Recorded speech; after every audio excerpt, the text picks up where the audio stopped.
Hi hello నమస్తే అందరికీ. చూడండి ఇప్పుడు అల్లనేరు చెట్టు పైన ఎక్కినాను. ఈ పళ్ళు అనేటివి రేరుగా దొరుకుతాయి, సంవత్సరానికి ఒకసారి దొరుకుతాయి ఈ పండ్లు. అల్లనేరేడు వాళ్ళు అంటారు మా సైడు. ఇది ఆరోగ్యానికి చాలా మంచిది. ఈ పెద్దమ్మ పండుగలు చేయబట్టి ఉన్న చెట్లన్నీ కొట్టేసారు. పండ్లు కూడా దొరకడం చాలా కష్టం ఉంది. చూడండి ఇంత హైట్లో ఎక్కినా అయినా కానీ పండ్లు చాలా తక్కువ ఉన్నాయి.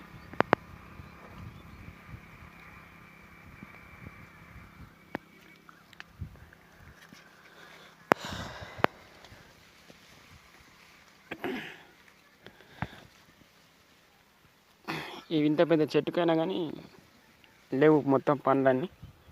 చాలా ఈ పండగలు చేయబట్టి మొత్తం చెట్లు కొట్టేసారు.